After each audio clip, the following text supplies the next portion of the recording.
Welcome back to Joe and Emma Travel. This is our review and tour of the premium economy seats on the A330 Iberia plane. So the one we flew on was called Rio de Janeiro. They all have different names, which is pretty cool, a bit like the British Airways planes.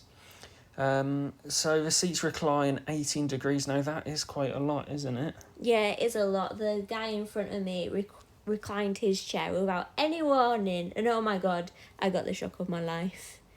Yeah, so you get bigger screens as well.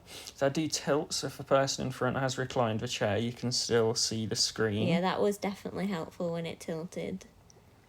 You also get blankets and things. We flew from Madrid to Heathrow. So that was only 2 hours, which I was quite sad it wasn't longer because the seats were quite comfy. Yeah, so in the middle of the chairs, you have some storage for your water bottle or drink. Your bottle was quite a big one, wasn't it? So it didn't fit, so just a normal bottle would fit. And down here, you've got a nice footrest for your feet. That was useful, nice and comfy, especially when you've reclined a chair.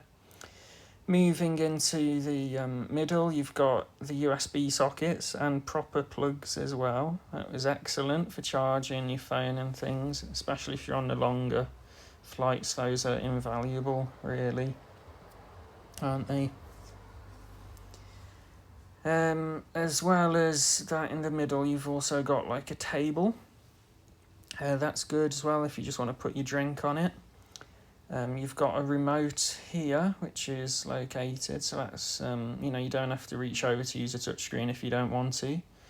You can use this remote. I did struggle to get that remote back in though, what with the wire that comes out of the side table. It was a bit fiddly. There's also a keyboard on the back. I'm not quite sure what you'd use that for, but I'm sure it does have a use.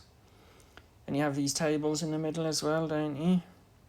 Yeah, I never used mine. I never got mine out, but I did watch you struggling with yours a bit. Yeah, you do see me struggling here.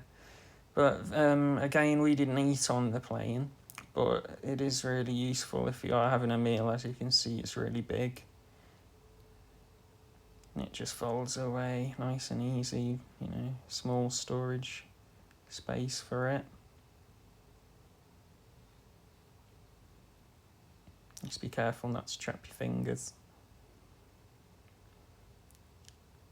Yep, so you've got, moving on to the middle, you've got this really big screen. That was useful, and the seat's really comfortable as well. They're wider, and this is excellent. The headrest's actually adjustable, so if you want to sleep, you can move it up into this position and you can lean against it. Very handy. So the screens, as I said, are large, and there's also Wi-Fi on board. You do get it free just for sending messages if you're a member of the Iberia rewards program, or if you're in premium economy. However, I did find it pretty useless, so I ended up paying for the upgrade. And it was, what, £9 or €9 for the 2 hours? Yeah, I think it's €9 per flight, so if you're on a longer flight, it definitely is worth it. They say that you can stream films with it, but I wouldn't say it was fast enough. There are a wide variety of films on the screen, as you could just see there. And there's also music you can listen to, there's different playlists. The map's really good as well, you can see where you're flying. The only thing is, though, when I watched the film during the flight, I just had to have the subtitles on because I only had my AirPods and I wasn't sure how to connect them to the film. Yeah, I don't think you can use wireless earphones. No, you have to have the ones that slot into the side. Yeah, so you can just see the map here. It's really good, especially if you're looking at the destination that you're going to. You can see things that you can do and different places around the city. So you can get an idea of things that you'd like to do in your destination. This is pretty cool as well. You can turn on the lights and call for the stewardess using the touchscreen. So that was our review of the premium economy seats on the Iberia A330. I hope that you enjoyed it. Make sure that you can subscribe to the channel if you are enjoying our content, and we've got a range of different reviews scheduled to come out in the future, haven't we? We do. Thanks for watching.